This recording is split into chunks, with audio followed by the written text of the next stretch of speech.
aba ari ikintu kidasanzwe kinini gifite n'ikibikurikiye. So natudahite rero nk'abakunzi bawe bitega ubukwe ryari? ubukwe bwitekereje What? ejo ndabaye ibintu byawe ntabwo bisebiye. Ibintu byawe ushaka kuba urimo kubeshya.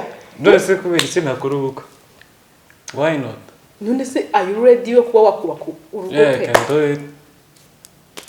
For sure. yanjye Umwana we shirayo ko yahiriwe. I got everything, so nakora ubukwe ngiye. Okay. Kugira ngo nemere nyine ko wakora ubukwe rero ngiye kubaza ikibazo nukinsubiza ndahita numva ndahita nkujanje nkubwiye ni wowe rwose byacamo urugo warubaka. Wenda ngiye nibinanira kubera wenda amananga mutima yanjye abakunzi bakurikiye Isherina TV no bandike muri comment bavuge bati umuntu umujene ni umuhanga cyangwa se wenda ari intelligent kwa byanze bikunze kino kintu yagikora. Sibyo? Are you ready? I'm ready. Okay. Ni iki kintu utababarira umukunzi wawe yakoze? Icyo namubabarira ni ukunsha inyuma akongera akansha inyuma ahantu ncibwa nyuma bwa mbere. Umuhanzi Kid ikintu namuvugaho icya mbere, Kid ni umuntu uvugisha ukuri kabisa. Nyine he is loyal and is honest. Ntabwo yaza niyo waba uri inshuti ye cyangwa niyo waba nyine iyo wakoze nk'ikintu araza akakuraburiza akabikubwira kabisa. Ntabwo aba yitaye ngo nyine wowe ubifate uko ubishaka ariko araza akabikubwira.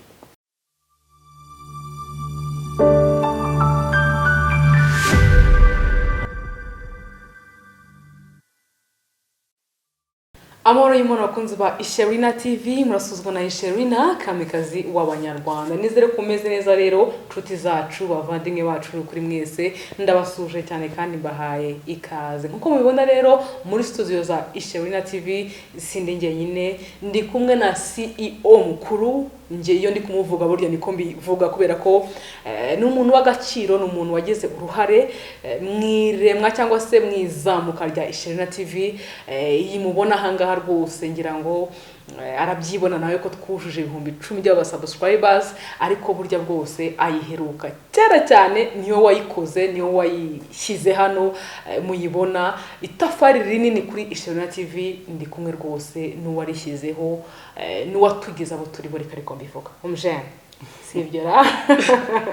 Thank you so much. Imisi nyinshi by the way. Imisi twaraburanye. Ko byibushye cyane. Yego se? For sure. Yes, hanyuma rero nibyishimo navuga ko mfite umwanya wa none kuba ndi kumwe nawe muri studio za Isherina TV nk'umuproducer munini muri iki gihugu cy'u Rwanda, noneho akaba n'umufatanyabikorwa ukomeye wa Isherina TV. Hanyuma wenda ngiye turaziranye nanagusuhuje already, ariko ndagira ngo noneho babandi bajyaga bakumva gusa bakumvira inyuma ya kamera, ndagira ngo noneho utangire ubibwira kugira ngo noneho tuzikore ikiganiro bazi ngo turi kumwe nande. Urakoze Isherina. Mbere na mbere mva so proud of you, ndishimye cyane kuba wakora ikintu nyine from scratch, like ukagitangira nyine wumva nta hantu kizagera, ariko ubu ngubu umeze neza. Yeah, I'm so proud of you. Thank you. So ku bantu batanzi ngiye nitwa To The Hit, the music producer. So si bihagije. Akabona CEO. Yeah, nitwa To The Hit, the music producer. Ndakeka ibyo ngibyo birahagije, nta kindi kidasanzwe. Yes, abantu kujya mwumve neza cyane muze kujya mu ndirimbo bita Teta, hanyuma mwumve umuntu ujya uvuga ngo tu gusa nawe bivuga buriya ni jingo. Yego murahita mwumva uwari we. Umeze neza ariko basinize. Umeze neza nacyo. Isherina TV yarakoze rero. Yarazamutse pe. Birarenze. Harya buriya tugerageze wenda dusubire nk'inyuma gatoya, abakunzi ba Isherina TV wenda tubabwire imva n'imvano gato mu minota mike cyane, utubwire imva n'imvano ya Isherina TV, wongere unyibutse neza uko igitekerezo cyaje n'ukuntu cyakizwe mu bikorwa kikaza no kubahirizwa. byibuze neza Ishimwe TV twayikoze tukiri muri segonderi tukiri kwiga nubwo twagize amahirwe kwiga ku kigo baduha access ku bintu bya social media ibintu bya media ibintu bya entertainment so njyewe nagize idea yo gukora channel kuko narakubonye nyine wari umu journalist mwiza wari uzi kuvuga amakuru ndabyibuka twakoraga ibintu by'ibyegeranyo already nibo ngubiriho abantu mujye kwishana TV murebe icyegeranyo cya mbere kiriyo so ni gutyo byagiye bigenda kandi mva nishema nawe kubona bikomeje kabisa bikaba byaragize ahantu nyine muri make ntabwo byari byoroshye kuyikora njye numvaga nyine nta n'icyizere cyatangiye ndi kubiha ariko now it's a big thing murakoze cyane hanyuma rero kunzi wa Jona TV twari twicaye turi muri classe bisanzwe turi kuganira kumuvugana n'umujene wawe tudahita arambwira ariko twaza koza YouTube channel urumva ngiye ibintu bya YouTube channel nta makuru menshi dufite we namubwira ati se twajya tuyikora bikagenda gute urumva ndi mu producer kuza kugutwara muri studio ukarecordinga ibyegeranyo ufite ijwi ryiza nibyo urumva rero byanze bikunze havamo ikintu kidasanzwe ndabikunda ndamwumva ubwo dufungura email YouTube channel iraremwa ibaho dutangira dushyiraho ibyegeranyo nyuma yo kwiga noneho rero ibyari inzozi byaje kuba impamo nibyo koko wenda ejo heza haraharanirwa kandi nubwo tuba tuzi biri imbere ariko dukurikije aho Imana igejeje ikora twize neza ko imbere noneho ho ni heza ugereranyije naho twavuye so rero tunashimira by'umwihariko abakunzi ba Jona TV baduhaye amaboko ibintu burya n'abantu nibo tubikesha nibo babishyizemo ukuboko urumva hari kuyifungura ariko nanone umuntu agakunda n'ibintu ukora sara abantu benshi bagiye bashyiraho rero ibitekerezo byabo ku bwanjye numvaga kino kiganiro umuntu yazakiriye kura twahuye n'abakunzi bacu n'inshuti zacu kugira ngo tubanze mbere na mbere tuganire nabo twujuje 10,000 dusangira agafanta turye n'agakeke rwose tubashimire umuhate n'imbaraga mwongeye kuduhereza cyangwa se kutwereka kugira ngo uyu munsi wa none tube turi aho turi uyu munsi wa none hanyuma rero bakunzi ba Jona TV ni munyemero niho tuganire na producer bya YouTube channel nuko byabaye nta story tubasharinze kugira ngo nako mukamenye ukuntu ibintu byubakitse tunabencourage urubyiruko rw'umunsi yego ushobora gutangira akantu gato muri mu ishuri cyangwa muri vacances ariko ejo kakabyara umusaruro ni ibintu byiza cyane so rero reka tugaruke noneho mu buzima bwite bwa tudahit uyu munsi none atubwiza na tugiye ari mu producer ariko none tosha kugira ngo noneho introduce wese atwibwire wese ni tudahit ufite abana bangahe umugore what tudahit actually nta bana mfite n'abana mfite ariko ntawamenya kuko when time namubyara nako yifite nibyo so today no producer otherwise no I'm a businessman. I like doing business.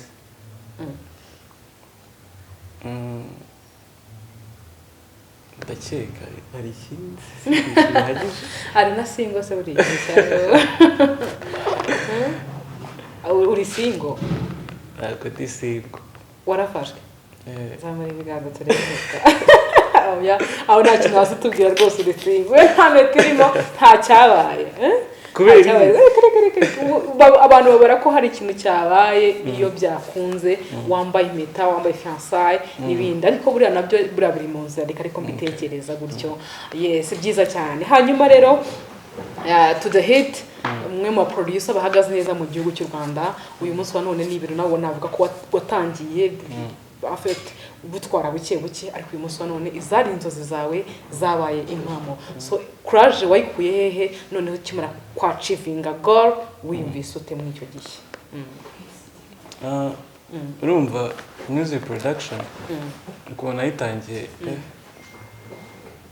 kera nyiga muri segonderi urabyibuka nyine nabikoraga nk'ibintu nkunda kuko nigaga science urabizi numvaga nyine bigoye kuba nzakora ibintu by'imiziki ariko kubera nabikundaga n'ubushake bw'Imana narabikoze ndabyibuka nakoze indirimbo nabyitayeho irateta yabaye nk'imbarutso y'ibintu byose actually kuko nyine na feedback yampaye ngereranyije n'abandi bantu turi muri same era abantu twazanye nyine ubona ko ari ni indirimbo nini cyane nyine urumva yamfunguriye amayira bituma nyine numva ko ibintu ndi gukora bishobora kuba ibintu binini for sure okay that's good uyu munsi wa none uracyari muri industry ni byiza ariko noneho twagiye twumva indirimbo nyinshi cyane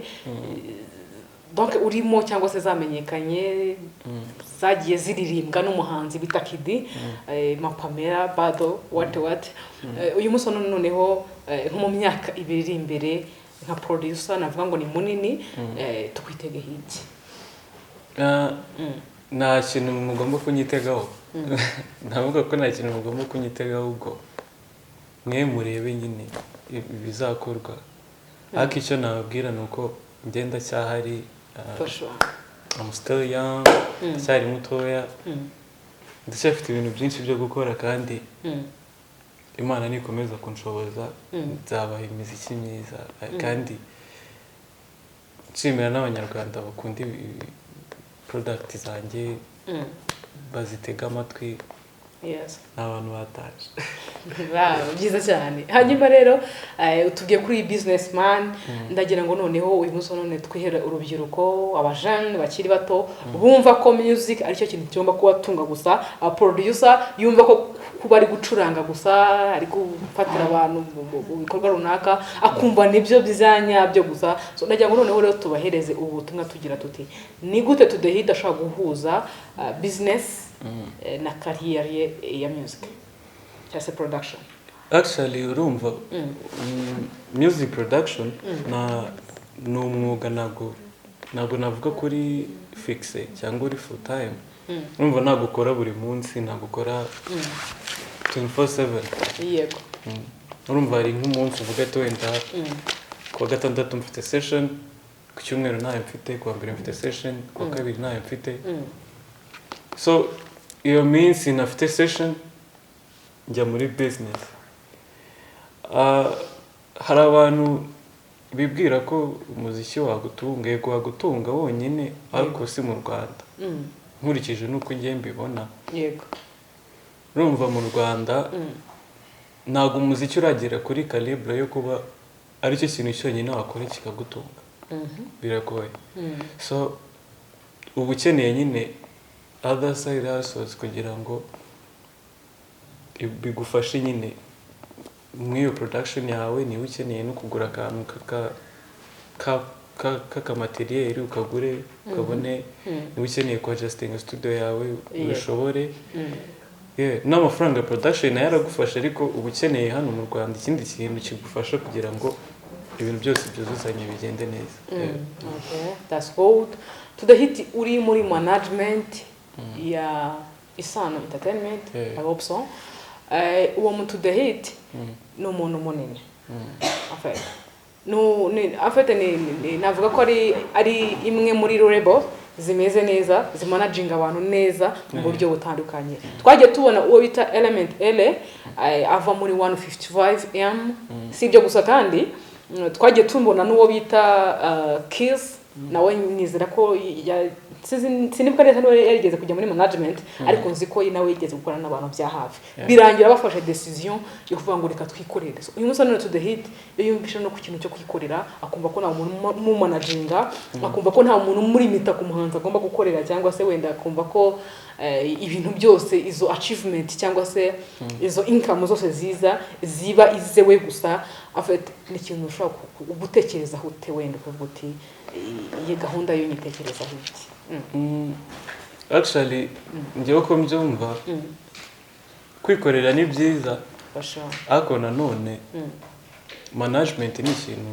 cy'ingenzi cyane kuko wenda nkanjye nivuzeho kuko abandi sinzi ukuntu biba byaragenze sinzi terms and conditions za contract yabo na management yabo ukuntu bimeze ariko ku bwanjye njye nta kintu management intwaye kandi ima freedom yo gukora icyo nshaka kandi kamfasha so kwikorera wenda nawe umenya aho bwira ageze cyane nta muntu ujya upreditinga future maybe for sure. nshobora kuzikorera Mm. ariko ubu ngubu I'm good nta kibazo mfite njyewe Okay. Tunasuhuza timu yanyu ngari ya Sano Media Entertainment kuri boss wanyu nshitanye cyane n'umuntu wanjye byadanje tunabasuhuza cyane even na Kidi bose turabasuhuje muri rusange no kuri mukomeze mutera imbere nicyo kintu tubifuriza ejo ni heza kandi natwe iyo tubona koko ibintu byanyu biri kuri standard nziza twumva twishimye byiza cyane hanyuma tudahiti arimo avuga ati ngewe rwose muri introduction yanjye rwose kuba ndi siribateye byo mubikuremo already namaze gufatwa ne byiza ni ibintu navuga ko ari ibintu biri big on my side kubera ko ntago ari ibintu umusore w'uyu munsi ashobora kwemera abantu benshi nagiye affect nakira muri studio za Channel TV nta musore n'umwe uranyemera ngo ambwire ngo mfite girlfriend bose abakubwira ngo ndi single CSH even n'abakobwa ariko urumva rero ko yuvuze ngo I'm single aba ari ikintu kidasanzwe kinini ifite n'ikibikurikiye so natudahite rero nk'abakunzi bawe biteguye ubukwe ryari ubukwe bwitekereje Why? ejo ndabaye ibintu byawe ntabwo bisebiye ibintu byawe ushaka kuba urimo kubeshya none se kubera iki ntakora ubukwe why not none se are you ready yo kuba wakubaka urugo pe can do it for sure yanjye umwana we shirayo ko yahiriwe I got everything so nakora ubukwe njye kugira ngo nemere nyine ko wakora ubukwe rero ngiye kubaza ikibazo nukinsubiza ndahita nkujanje nkubwiye ni wowe rwose byacamo urugo warubaka wenda njye nibinanira kubera wenda amarangamutima yanjye abakunzi bakurikiye Isherina TV nabandike muri comment bavuge bati umuntu umujene ni umuhanga cyangwa se wenda ari intelligent kwa byanze bikunze kino kintu yagikora sibyo are you ready I'm ready ni iki kintu utababarira ukunzi wawe yakoze icyo namubabarira ni ukunshi inyuma akongera akanshi inyuma ahantu ncibwa nyuma bwa mbere like wenda akanshi inyuma ku muntu ubu ngubu nabimubuza like akongera agasubirayo ntabwo namubabarira abantu mu judging on my side mu rugo warwubaka kubera ko zirarazishya rukumva ikindi kandi cheating ku bantu bubatse rwose urayibona rwose ukamira ugaceceka ukamira nkaho nta kintu cyabaye wasanga umubana bawe mwabyaranye umwana arimo mukamurera ugaceceka mugajya gupimisha DNA test ugasanga nta mwana wawe n'umwe uri ukamira ikintu nashaka kukubwira cheating umuntu ashobora kugucitinga bibaho sibyo kuko turi abantu kuko actually nk'abakobwa kugira abacitinga umuntu ntabwo babikora intentionally abenshi usanga yabikoze kubera wenda hari ibintu utari kumukorera cyangwa hari feelings utari kumuhereza akeneye ariko iyo abikoze bwa mbere ku muntu ukabimubuza akongera agasubiraho icyo gihe aba yishimira umuntu sinzi niba uri kubyumva okay reka nkorohereze wenda no ku kibazo kuko ngo umukobwa ashobora kuba afite ex mu rugero mukabana ariko yarigeze gukundana wenda n'umuntu bahura bwa mbere n'urumva na ex nyine bakongera bagahura bwa kabiri aho nta kintu bufataho nicyo ushatse kuvuga mudufashe muri comment mubyandike mutubwire muti uwo mujene yakubaka cyangwa mutubwire muti nabaretse ariko ngiye inshuti yanjye nkurikije uretse ko nigeze ngana n'umudamu wubatse urabizi ko ngira content ya Ladies Power umudamu wubatse arambwira ati niyo yaguca inyuma inshuro 200 just nge abagabo sindi kubavugira cyane ariko abagabo ni ibintu bisanzwe they like cheating oh my god uvuga ngo mwebwe mujye mujya gucitinga no matter ariko simvuze ngo no matter ndi kuvuga nyine urebye muri general abantu cheatinga cyane ni abatipe right ariko umukobwa wagucitinze bwa mbere akongera agasubira ahantu yagucitinze icyo gihe aba ashaka experience nta nubwo aba yabikoze kubera yahubutse cyangwa iyindi mpamvu ahubwo ababishaka. Okay. Muri comment batubwire umusheri wawe nawe turamubujije rwose naza gucitinge ntuzaduterera umuhungu depression. Okay, urakoze cyane. Hanyuma tudahita nibe ibintu bibiri ubuzima bwamwigishije. Ikintu ubuzima bwanyigishije cya mbere patience, like unavuga ni nko kwihangana, kwihangana kuko urumva ari igihe mu buzima ukora ikintu ukabona nta hantu kiri kugera, ukabona no progress, urabyuka mu gitondo, you fight, you suffer, ariko ukabona nta kintu biri kukwinjiriza, ukabona nta kintu uri kugeraho, ibyo ushaka kugeraho ntabwo uri kubigeraho. So njye ikintu nize mu buzima ni uko patient nicyo kintu cya mbere, kwihangana nyine, ahubwo wowe ugafokasinga ibintu uri gukora kandi ukunze. Ikintu cya kabiri nize discipline. Numva discipline, iyo abantu bumvishe discipline bumva kuza nkaza nkitonda nkigira marayika, nkaza nyine abantu benshi discipline bumva ko ari ukwitonda whatever, ariko ushobora kuba witonda utagira discipline. So discipline mvuga ni discipline mu byo ukora, mu bantu mubana, like mu buzima bwawe bwa buri munsi kugira discipline. Kuvuga ati niba nemeye ko ndi bukora ikintu saa moya, ewana ukamikinga ashobora ko saa moya uba wagikoze, iyo niyo discipline ndi kuvuga. Niba wavuze ati uyu munsi ndakora iki kintu ukamikinga ashobora ko wagikoze, so niyo discipline ndi kuvuga. Mu buzima ibyo bintu nize kandi nabonye ko ubikurikije neza wagira ahantu hose ushaka. Okay, byiza cyane kandi nizere ko akunze washimira TV kuri kino kiganiro nawe uzabigerageze koko ni ibintu byiza, hanyuma nawe uzazumbwire discipline nta kwisa. Kuko urumva iyo bavuze discipline azamo no kwicisha bugufi. Iyo bamaze guca bugufi rero ibintu byose bigomba gukunda ko byagenda kose. Hanyuma rero wenda tuno kwana ku musozo, umuhanzi Kid wamusobanura gute mu magambo atanu? Umuhanzi Kid ikintu namuvugaho, icya mbere Kid ni umuntu uvugisha ukuri kabisa. Nyine he is loyal and is honest. Ntabwo yaza niyo waba uri inshuti ye cyangwa niyo waba nyine iyo wakoze n'ikintu araza akakuraburiza akabikubwira kabisa, ntabwo aba yitaye ngo nyine wowe ubifate uko ubishaka, ariko araza akabikubwira. Ikindi ni umuntu uzi kumva imiziki myiza. Nyine ashobora kumva indirimbo agahita akubwira ati indirimbo izaba hit, and then bikagenda gutyo tu ugasanga niko bigenze, nyine baye hit. Nyine azi kumva, afite amatwi yumva imiziki tu. Icya gatatu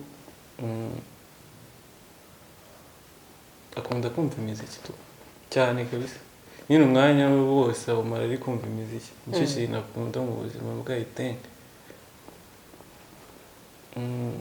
Icya kane agira mood swings. Mood swings uri kumva byari like arakara vuba nyine. Mushobora kuba mwicaranye ukabona ararakaye utazi ngo bigenze gute, mukanya ukabona arasetse, nyine ngira mood swings. Ikindi ni umujyanama mwiza, is a good friend. Byose birarangiye twajya mu gihe kimera byose bivuze. Okay, byiza cyane. Kid rero nanjye ikintu muziho ni umuntu ugira ibanga. Uvuga ngo ikintu mubwiye sugo byageze gute kugira ngo akivuge. Nje nzi ko hari amabanga namubikije tukuvugaho kandi umusonera kwataye kubwiye. Kuri buryo aramutse yakubwiye natabimenya ko yakubwiye. Ahite mazerumva rero ntabwo zakuvuze nabi.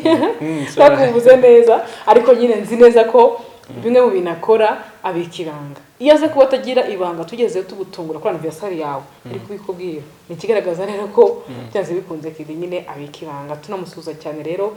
Kid ni umujene uri so talented, ni umujene ukunda akazi, ukunda ibyo akora. kandi ni umujene nyine ubereye no kuba umusitari Yeah. mbere ko umusani ubwo nanjye nongeye baye umunani ngaho nguko rero hanyuma rero ni izihe nzozi tudahita yari afite mu bwana bwe atigeze ageraho? inzozi nari mfite inzozi zo kuba umuganga actually kuko urumva papa wanjye ni umuganga nanjye nakuze nzi ko nzaba umuganga nize siyansi muri university nize siyansi urabizi so numvaga ko nzaba umuganga ariko ko byagenda kose nyine narakuze nsanga nyine ibyo natekerezaga ntabwo ariko bizagenda nasanze hobby yanjye nitaga nka hobby ahubwo ari igiye kuba kariyeri yanjye so ngiye mu buzima ntabwo nzi nyine navuga kujarajara cyangwa gufata ibintu bibiri icyarimwe so nyine iyo ikintu nyikoze iyo nkoze ibintu kuko ntabwo nari umuswa urabizi iyo nkoze ikintu kimwe nkabona nicyo kigiye mbere nyine nicyo mpita mfokasingamo ibindi nkambyore so inzozi nari mfite inzozi zo kuba umudogiteri dogita none se ko hakiri kare n'ubu ushatse ntiwamuba urumva ngiye muri kariyeri yo kuba umuganga no gukora imiziki ni ibintu bitahura cyane biragoye biragoye kuko urumva umuganga sometimes aba ari okipe cyane kandi urumva ngiye mba nkeneye kujya mu bitaramo mba nkeneye kujya mu ma event mba nkeneye kujya muri studio cyane mba nkeneye guhura n'abantu so urumva uri umuganga ntabwo uwo mwanya wapfa kuwubona. Byiza cyane hanyuma rero tudahita agira aba ex bangahe niba atari ibanga? njyewe naba ex ngira cyangwa umuntu mugiye kuzarushinga ejo habite niko tubwiye niwe wa mbere ni number 1 akaba naba ex ngira njyewe ugira naba ex ngira nta ex ugira ugira besto ze so besto na best friend ugira byiza cyane hanyuma rero amagambo 5 wavuga ko umukobwa bita Isherina Kamikazi. si wowe n'undi wundi w'umunyamakuru Isherina nakuvuga wowe icya mbere yego ugira urukundo Isherina ni umuntu ukunda abantu yego mbakunze Isherina kabiri kunda abantu ndabakunda yego kabiri Isherina ni umuntu ugira courage nyine iyo ari gukora ikintu ubona afite courage kabisa niyo imvura yagwa ubona ashaka gukomeza gukora icyo kintu. icyaga uryambaje bingahe? bitanu yego. icya gatatu Isherina agira amarangamutima cyane ariko aba ashaka kwigira umuntu w'umugabo ashaka kwigira umuntu udashaka kubyerekana ariko she is very emotional agira amarangamutima menshi nubwo nanarira wayibona icya kane Isherina ari supportive like ufite nk'ikibazo nyine afite ubushobozi aragerageza akagufasha nyine mu bushobozi afite. icya gatanu kibi yego nibyo icya gatanu kibi Isherina agira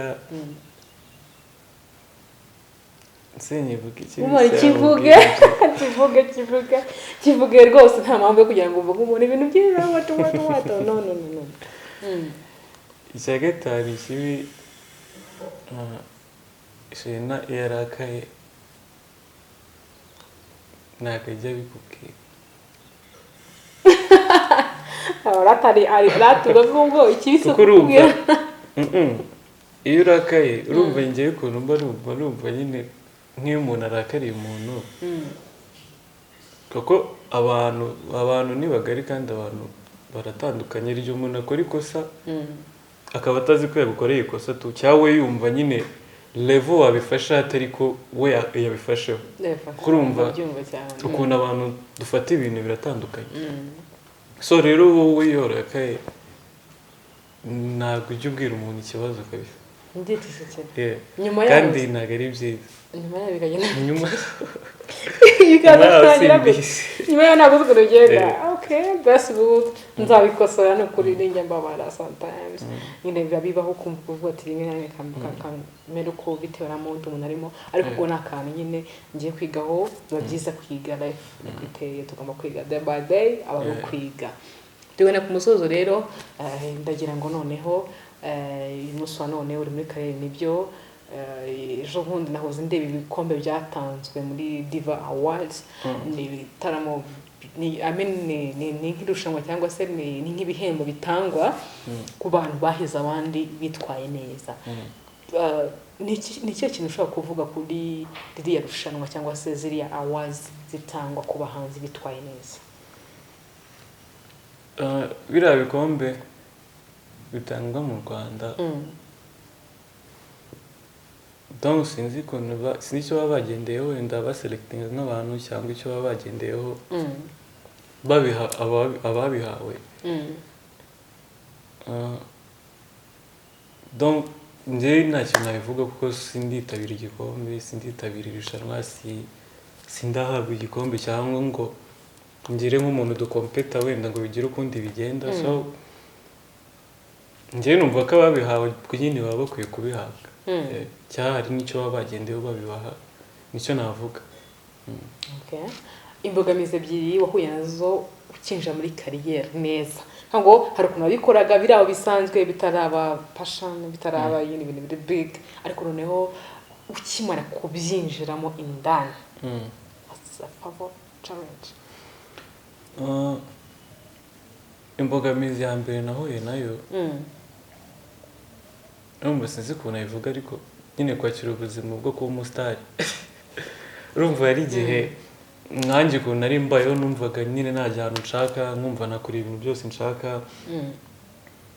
ariko kujya ahantu ukabona nk'umuntu yaguha attention cyangwa ukabona nk'umuntu ari kugutritinga bitandukanye njyewe numvaga biri kumbangamira numvaga nyine ntabimenyereye ibyo bintu nkumva sometimes nkabashaye ahantu nkagenda nkaceceka simvuge whatever nyine navuga nkimara kwinjira muri music hariya neza nicyo kintu cyangoye pe byarangoye byatari ikindi watega igare ntaritega ikindi kintu cyangoye cyanangoye cyane ni ukumenyera kuvugana n'abandi bantu turi muri business murumva kera narabatinyaga numvaga guhura na kanaka is something big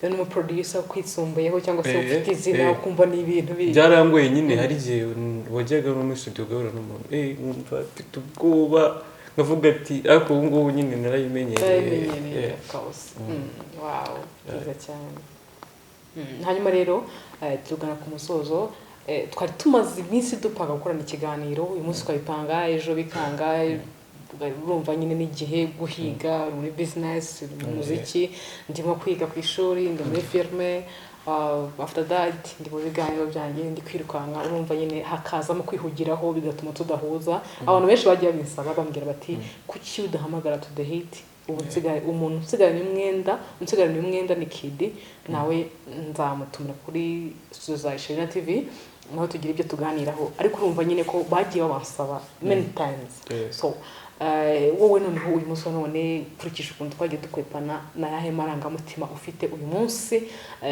kuba wicaye muri studio already za Sherina TV icya mbere ndishimye cyane ikindi nejejwe no kuba ubu ngubu nyine warabigize ibintu biri professional ushobora gutumira umuntu mukicara ugasetinga kamera ni ibintu nyine byanshimishije tu ni ibintu byanshimishije cyane ntabwo nexpectinga nyine ko biri bigende gutya honestly ariko I'm so proud of you. Nice work. Thank you my big brothers.